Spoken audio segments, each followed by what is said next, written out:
The cold was a physical thing, a predator that stalked the edges of the town. It sank its teeth into the frozen mud of the main street and breathed a killing frost onto the window panes of the general store. It was the kind of cold that made a man's breath hang in the air, like the ghost of a word he wished he had never spoken. A cold that promised a long and merciless winter. It was a landscape of grays and browns, leached of all color and warmth, a fitting backdrop for the small ignored tragedy unfolding against the clapboard wall of the mercantile. She was a ghost already to the people who bustled past.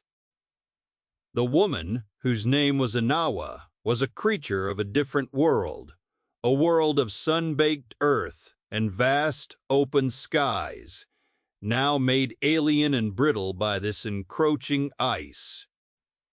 Her clothes, practical for a desert climate, were pitifully inadequate here. A thin blanket was wrapped around her shoulders, and the small boy who pressed against her side, a child whose dark eyes held the ancient, weary knowledge of a life lived entirely on the run.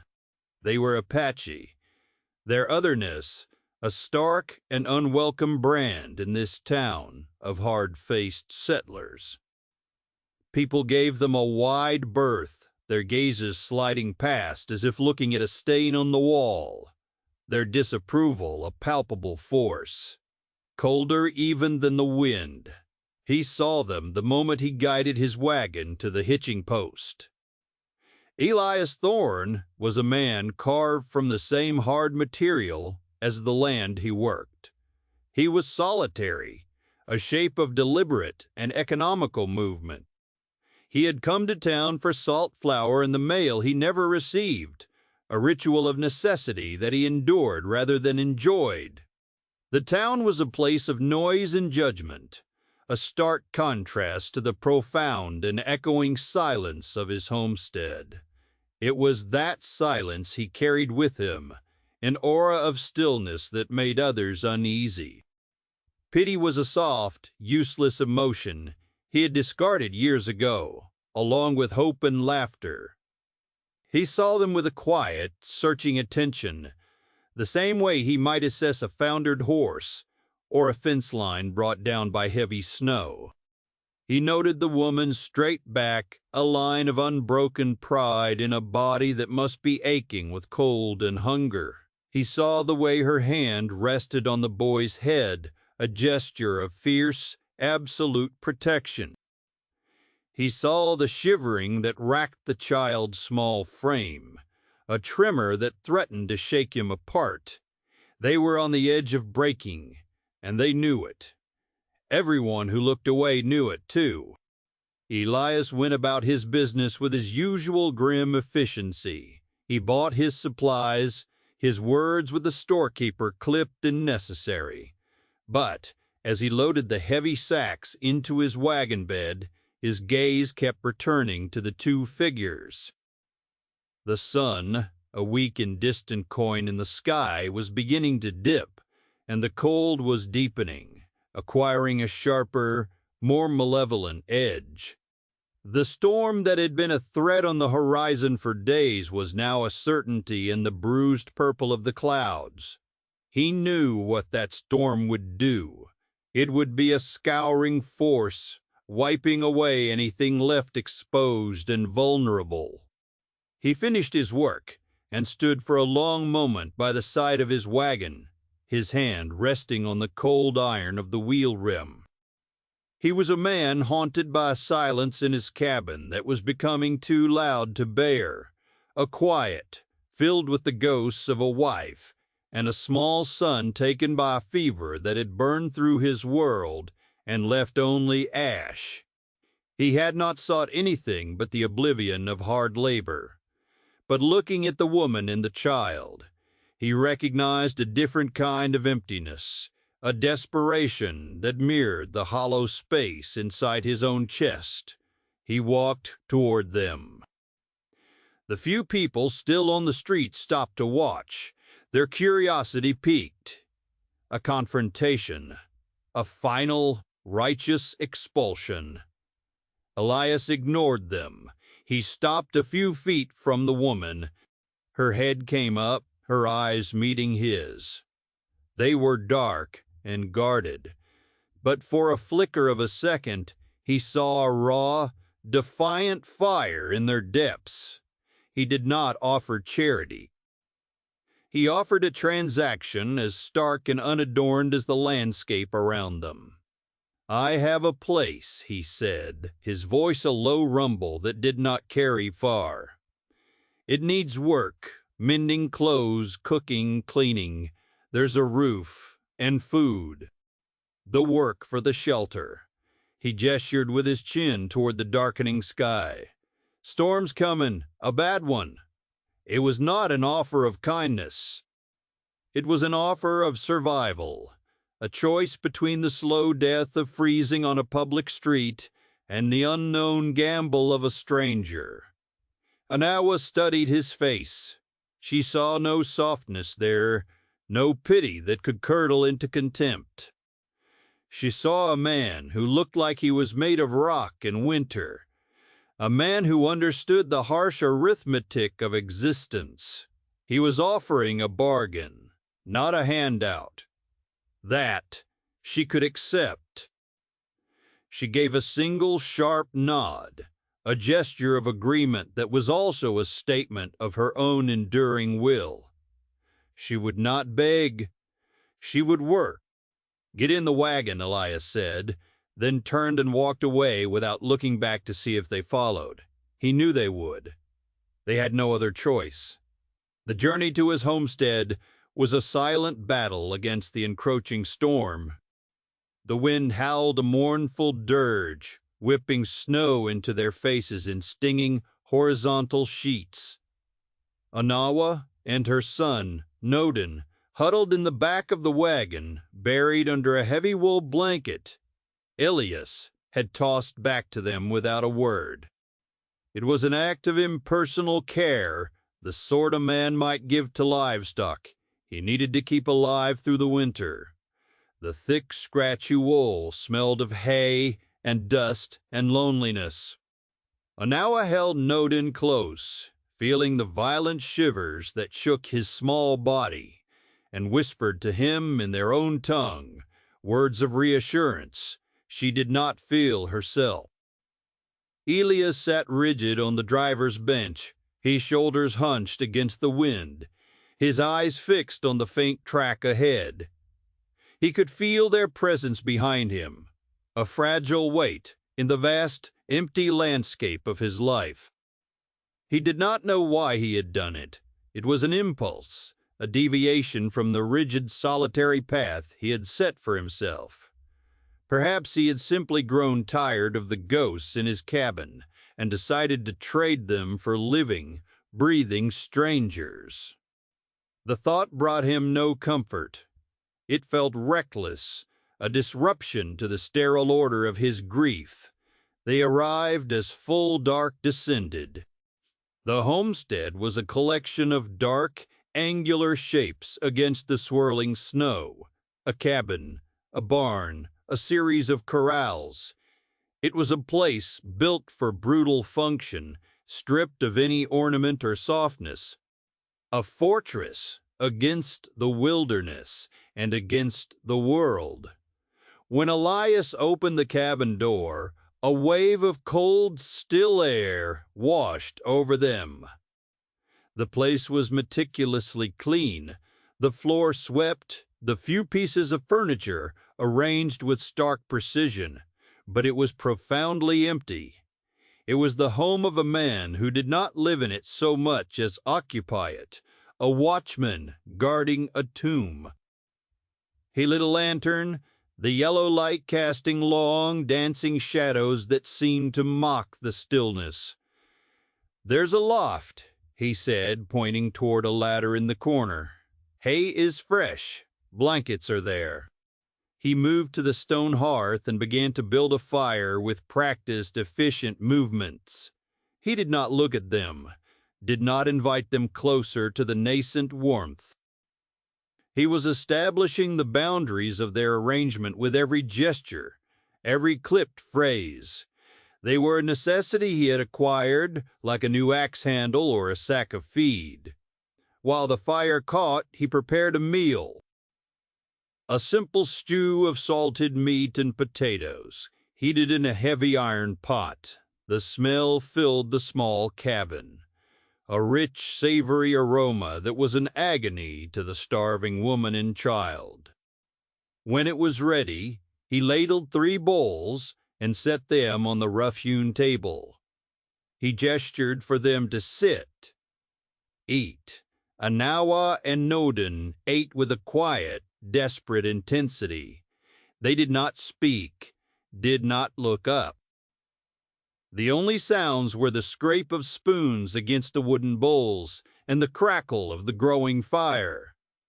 Elias sat across from them, eating slowly, his detached curiosity making Anawa's skin crawl. He watched them the way a man might watch a pair of wild creatures he had trapped, studying their behavior, gauging their nature. The kindness of the food and the warmth felt as sharp and dangerous as the winter itself, a debt they were now expected to repay. When they were finished, Anawa took their bowls to the wash basin without being asked, her movements fluid and economical. She would demonstrate her worth from the very first moment. She was not a guest. Elias watched her, a flicker of something surprise, perhaps respect in his eyes. He gave a curt nod. He showed them the loft again. It was as he'd said, clean straw, a pile of thick wool blankets. It was cold, but it was sheltered from the screaming wind. It was a world away from the frozen street. "The work starts when the storm breaks," he said from the bottom of the ladder. It was a dismissal. He turned back to his fire, a solitary man reclaiming his solitude, and the fragile temporary truce of the shared meal was over. The distance between them was a chasm as wide and cold as the snow-covered land outside. The storm imprisoned them for 3 days. It was a howling white fury that erased the world, pressing in on the small cabin with the weight of a malevolent god. Inside, a strange, silent rhythm established itself. Elias was a man allergic to stillness. He mended harnesses until the leather gleamed, his powerful hands surprisingly deft. He sharpened tools, the metallic rasp of a file on steel, a lonely percussive sound in the quiet.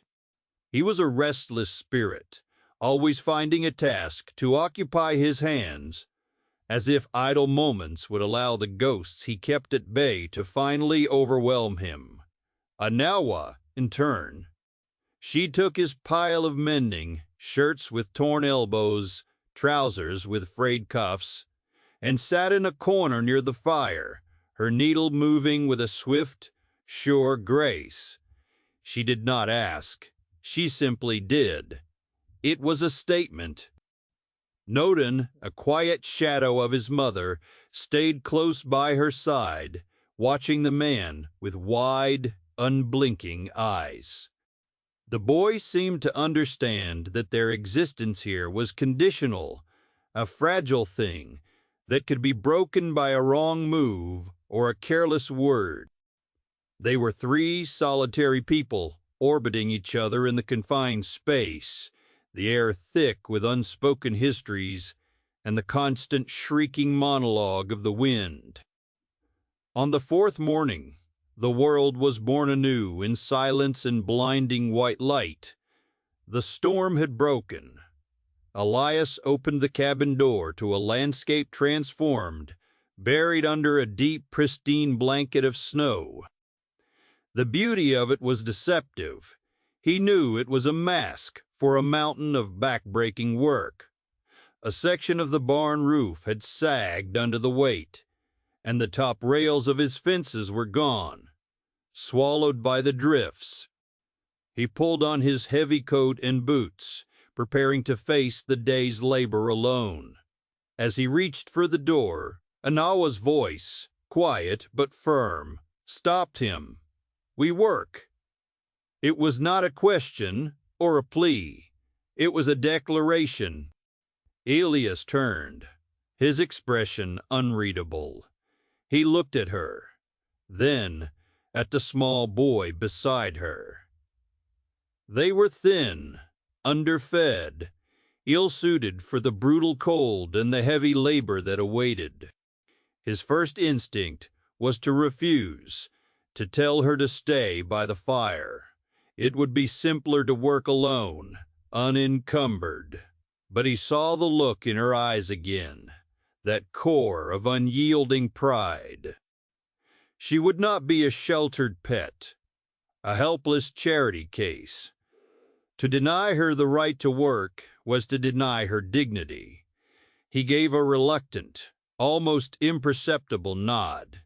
The barn first. He had expected to be patient to accommodate their perceived fragility. He was wrong. Anawa worked with a wiry, surprising strength and an intelligent focus that astonished him. She saw what needed to be done before he did, her hands quick to clear snow, to sort tools, to manage the ropes he used to brace the sagging roof beams.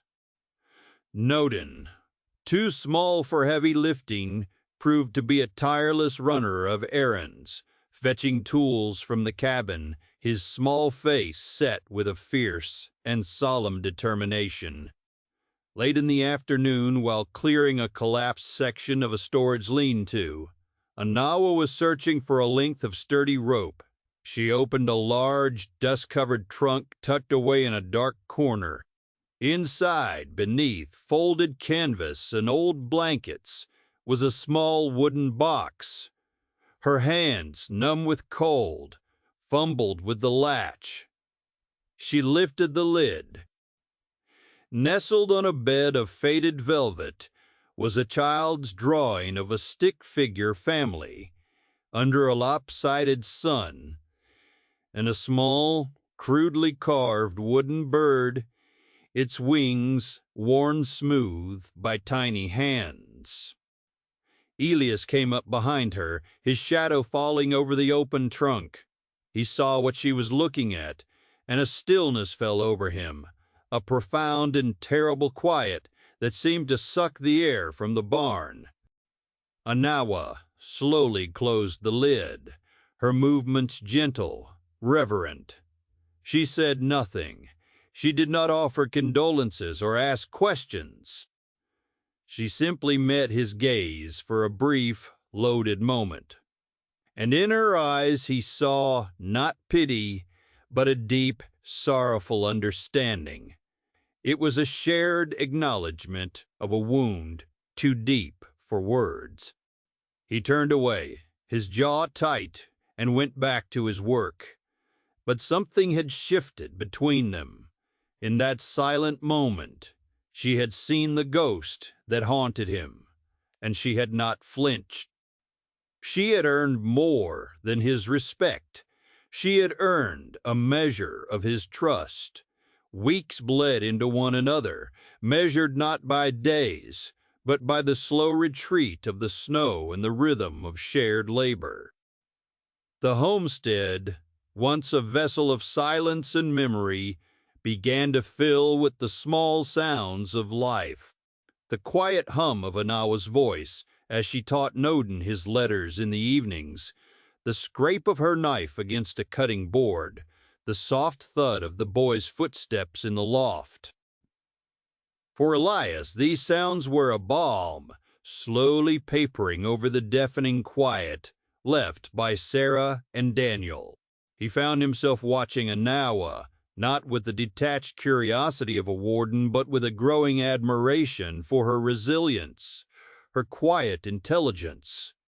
She had a way of seeing the world, of anticipating the needs of the land and the animals, that was both practical and profound. She was not just earning her keep, she was becoming essential. The fragile peace they had built in their isolation was inevitably shattered by the outside world. A trip to town for supplies brought them face to face with the social order they had defied. As they were leaving the mercantile, a carriage, all polished wood and gleaming brass, pulled up. From it descended the town's matriarch, a wealthy widow whose husband had owned the bank, the mill. Her name was spoken with a mixture of reverence and fear. She was a woman who wielded gossip like a weapon, and whose approval was the key to social survival. She spotted Elias immediately, her face breaking into a smile that was all teeth and no warmth. She glided toward them, her silk dress, a stark, incongruous slash of color against the muddy street. Her eyes, however, they were fixed on Anawa, raking over her with an expression of pure, unadulterated contempt. "Elias, dear," she cooed, her voice carrying so that everyone nearby could hear. "But I see you've taken in strays." The word hung in the air, ugly and sharp. She looked Anawa up and down. "One must be careful. Charity is a virtue, of course, but there are lines. People will talk, a man alone, with a woman of her kind." The insinuation was as foul as it was obvious, a public shaming designed to assert her dominance and put Elias back in his place. A murmur went through the onlookers. This was the judgment of the town made manifest. Anawa stood perfectly still, her face a mask of stoic indifference, but Elias could see the tightening of her hands into fists at her sides. He felt a cold, slow anger rise within him, an emotion he had not felt in years. It was a protective instinct, fierce and unfamiliar. He did not raise his voice. He did not get angry. He became unnaturally still, a mountain of quiet menace. He took a small step, placing himself slightly in front of Anawa and Noden, a human shield. His voice, when he spoke, was low, but it cut through the whispers like a razor. "They are under my protection," he said, his gaze locked on the woman's face. "They work for me. Their business is my business." He paused, letting the weight of his words settle. "Do you have business with me, madam?" The direct challenge, delivered with such quiet authority, stunned her. She had expected him to be cowed, embarrassed. Instead, he had met her aggression head-on and turned it back on her, her face flushed with color, a mixture of fury and humiliation. To be publicly rebuffed by a reclusive rancher was an insult she could not abide. She sputtered for a moment, then gathered her dignity like a cloak. "Well, I'd never," she sniffed, turning on her heel and marching back to her carriage. The show was over. The onlookers quickly dispersed, unwilling to be caught in the crossfire. Elias turned without a word and led the way back to the wagon. The ride back to the homestead was steeped in a new kind of silence. It was not the comfortable silence of shared work, but one heavy with unspoken things. The fortress he had built against the world had been breached. The widow's malice was a warning shot, a declaration that their small-found family would not be left in peace. The world, with all its prejudice and cruelty. That night, the tension in the cabin was a palpable thing. The fire crackled in the hearth, but it offered little warmth against the chill that had settled between them. The confrontation in town had changed the nature of their arrangement. Elias was no longer just an employer. He had declared himself a protector. Anawa understood the cost of that declaration. He had drawn a line in the dirt, and publicly defied the most powerful person in the county. He had made an enemy for their sake. She watched him as he sat staring into the flames, his face a mask of granite, revealing nothing of the thoughts that moved behind his eyes. The silence stretched, filled with the ghosts of the day's ugly words. Finally, she broke it. Her voice was quiet, barely more than a whisper, but it carried the weight of everything they had not said for months. Why? He did not pretend to misunderstand. He knew she wasn't just asking about what happened in town. She was asking about the first day, about the offer, about everything. Why had he, a man so determined to be alone, taken in a cast-off Apache woman and her child? Elias was silent for a long time, the muscles in his jaw working. The firelight played across the harsh lines of his face. When he finally spoke, his voice was rough, as if dredged up from a deep and desolate place. This place, it had too much silence, he began, his eyes still fixed on the fire. A bad kind of silence. He told her, then the words coming slowly, painfully. He spoke of Sarah, his wife, of her laughter that used to fill every corner of the cabin. He spoke of Daniel, his son, a boy with his mother's smile and a fascination with birds. He told her of the fever that had swept through like a wildfire, swift and merciless, leaving him the sole survivor in a world burned to ash. After they were gone, he said, his voice cracking for the first time, the quiet in here was so loud it was like a scream that never ended. He finally looked at her, his eyes hollow with old grief. You and the boy, you brought a different kind of quiet, a living quiet. He looked away again. It was a selfish choice. I was trying to drown out my ghosts with yours. The confession hung in the air between them, raw and honest. Anawa listened, her expression unreadable, her own history a silent weight within her. His pain was a language she understood intimately. When he finished, she did not offer empty words of comfort. Instead, she reached for the small leather pouch she wore around her neck, an object she never removed. Her fingers worked at the drawstring, and she carefully tipped its contents into her palm. It was an intricate piece of beadwork, a butterfly, with one wing shattered and broken. My husband was a leader, she said softly, her voice gaining a strength that came from the telling of a sacred story. He believed in peace. He tried to teach our people a new way, a way to live alongside the white man without losing ourselves. But there were others, both white and Apache, who saw peace as weakness. She recounted the night raiders had come, men with painted faces and government rifles. They had not come for war. They had come for her husband. They had murdered him because his voice of peace was a threat to their business of hate and profit. There was a man, she continued, her voice hardening, a government agent. His name is Finch. He arranged it. He was there. I saw his face. She had become a witness, a loose end.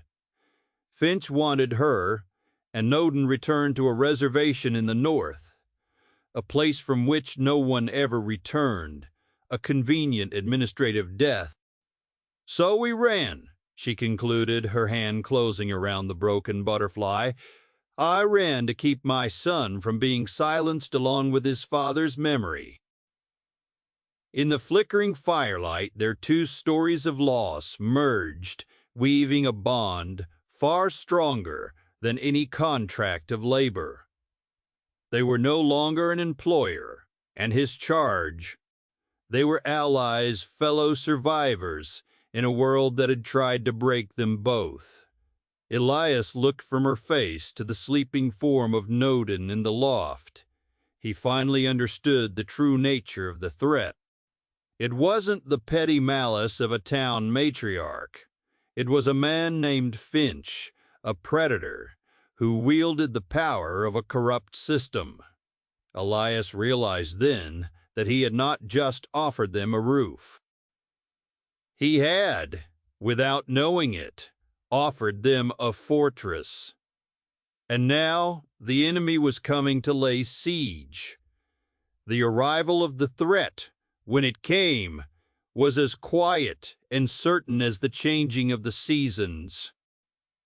A rider appeared on the horizon one afternoon, his approach kicking up a plume of dust that heralded the intrusion of the outside world. Elias watched him come, a cold knot tightening in his stomach. The rider was not Finch, but a boy from the telegraph office in the next town. Over the message he carried was for Elias, but it was about Anawa. It was an official-looking notice from the Bureau of Indian Affairs, a summons demanding the surrender of an Apache woman and her male child, designated as wards of the state and fugitives from the San Carlos Reservation. It was signed by a regional agent, a Mr. Finch. A few days later, Finch arrived in person. He was not what Elias had expected. He was a man dressed in a fine city suit, his boots polished to a high sheen, his face clean-shaven and smug. He did not look like a frontier agent. He looked like a banker coming to foreclose on a loan. He was flanked by the town marshal, a man named Davies, whose face was a study in grim reluctance. And lingering in the background, watching from her carriage with an air of vindicated triumph, was the widow. Finch dismounted, his movements crisp and self-assured. He held a sheaf of papers in his hand.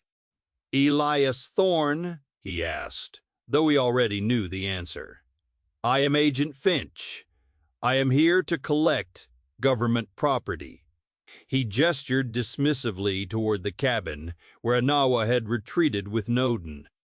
Elias stood his ground on the porch, his body a solid, immovable obstacle. "They're not property," Finch smiled, a thin, unpleasant expression. "According to the United States government, they are. This warrant gives me full authority to take them into custody and return them to their designated reservation. Marshal Davies is here to ensure the process is orderly." He held out the papers. "I am giving you a choice. You can hand them over now, peacefully, or you can be charged with harboring fugitives and obstructing a federal agent. The marshal will be compelled to act." He glanced at Davies, who shifted uncomfortably. "I will be generous. You have 3 days to comply. I will return with the marshal on the 3rd day at noon. I advise you to make the wise decision." With that, he turned, mounted his horse, and rode away, the picture of bureaucratic arrogance. The 3 days that followed were a descent into a quiet, desperate panic.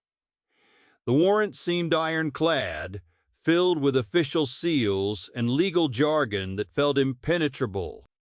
The law, which should have been a shield, had been twisted into a weapon against them. That first night, as Elias stared at the document by lamplight, Anawa spoke. "I can read it," she said. Elias looked up, surprised.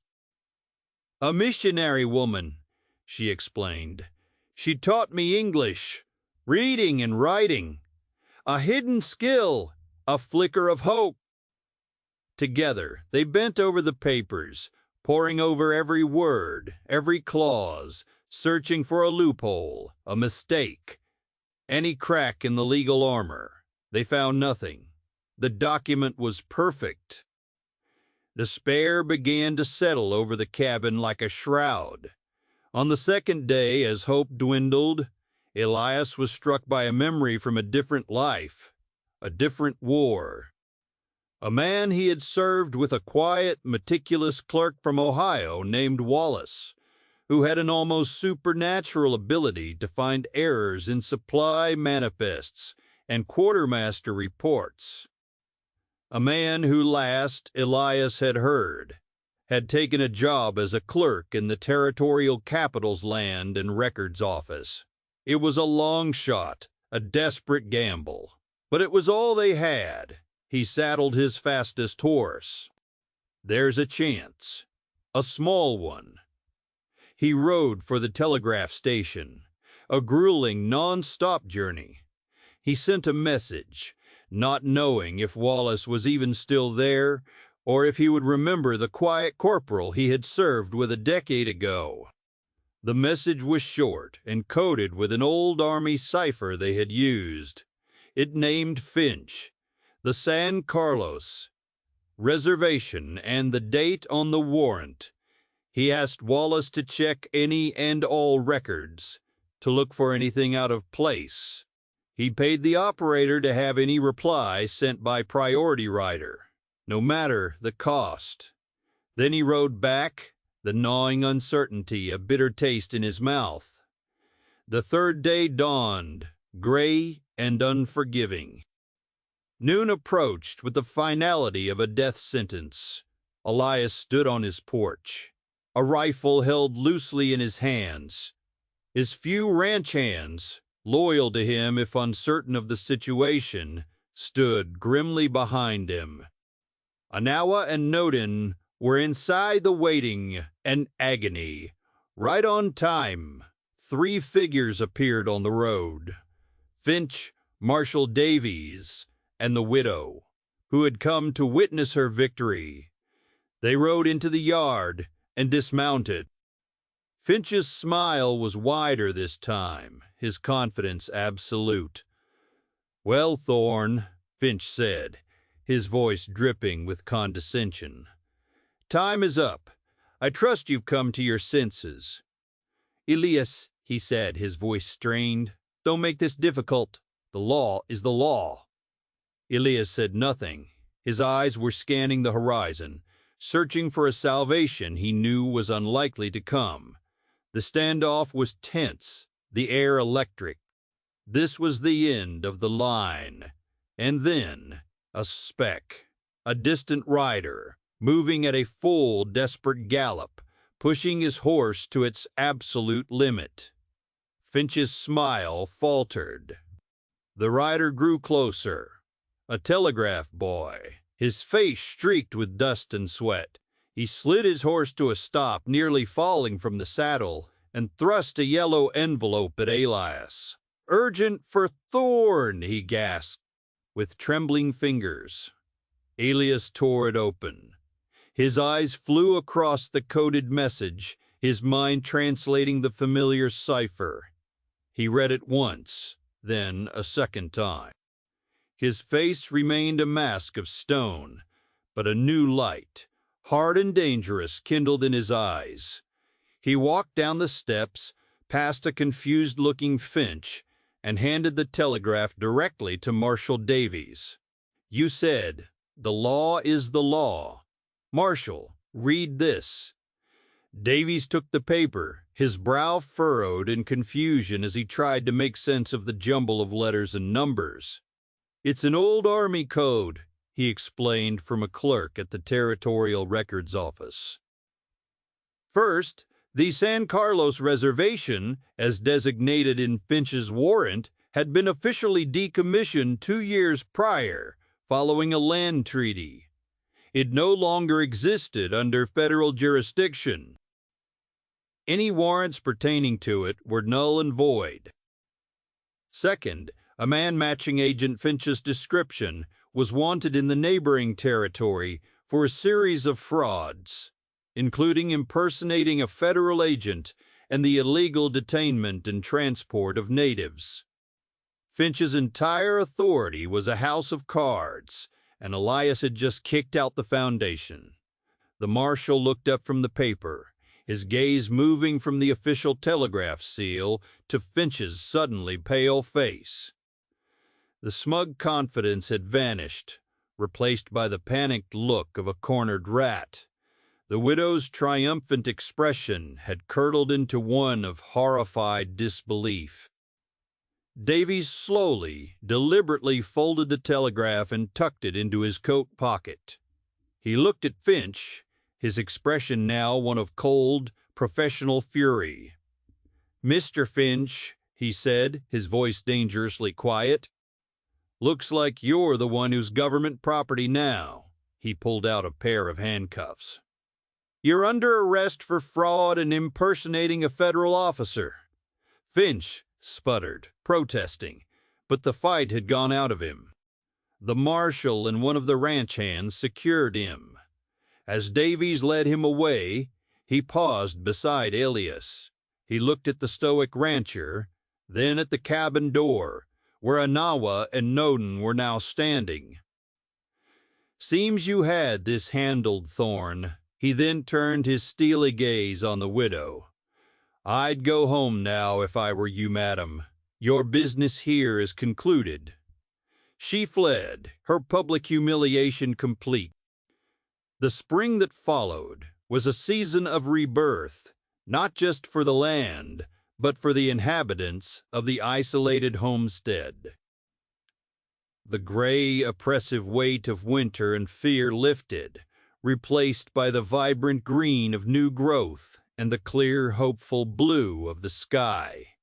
The ranch, once a monument to one man's grief, began to transform into a place of life.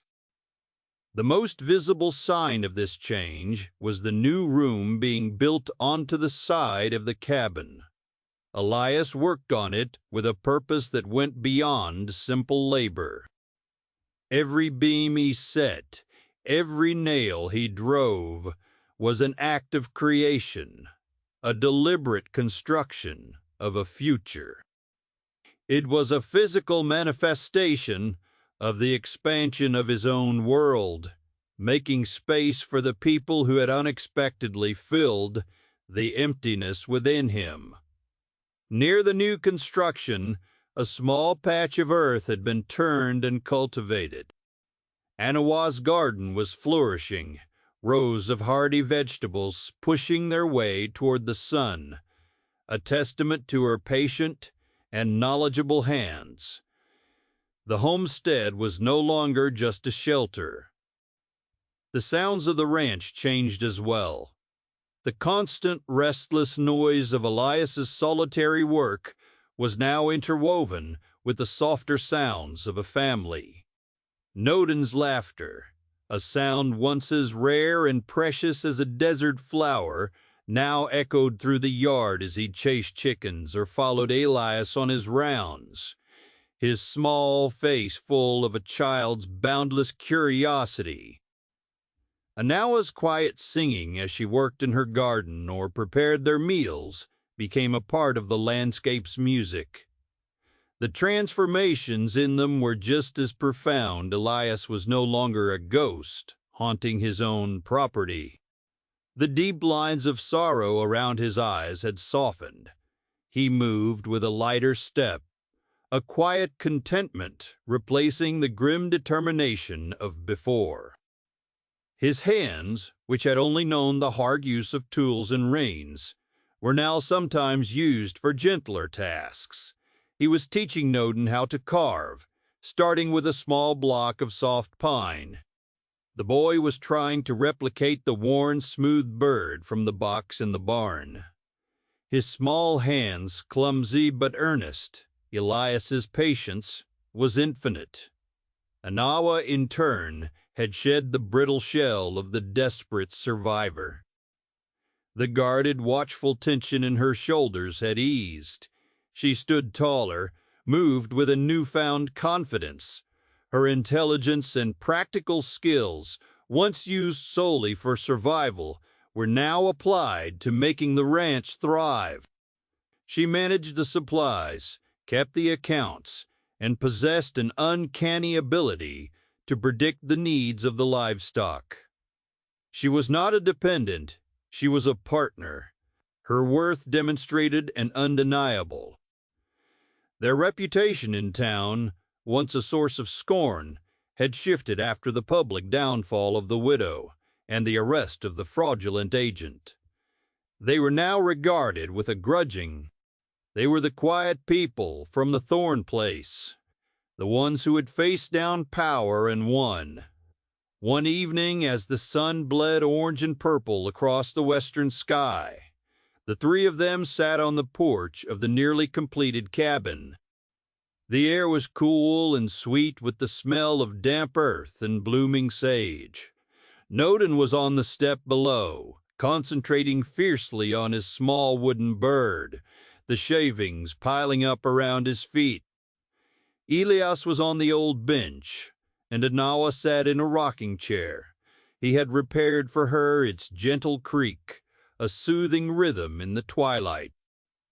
They sat in a comfortable silence, the kind that exists only between people who no longer need words to understand one another.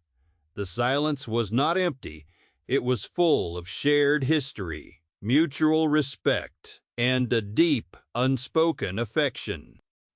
Elias watched Noden's focused work, a faint smile touching his lips. He looked over at Anawa, who was watching the last sliver of sun disappear behind the distant mesas. "A home isn't the land," he said quietly, the words coming to him as a simple, unadorned truth. "It's not the roof or the walls." Anawa turned her head, her dark eyes meeting his in the gathering dusk. "It's the people you build it for," he finished. She held his gaze, and in her expression he saw the end of a long and difficult journey. She gave a slow, deliberate nod. It was not the sharp, transactional nod of their first meeting on that frozen street. This was a nod of deep and final agreement, an affirmation of everything they had built together. The broken pieces of their separate lives had been gathered and joined, creating something new, something whole and strong. The silence that fell between them now was the best kind of all the peaceful, contented silence of home.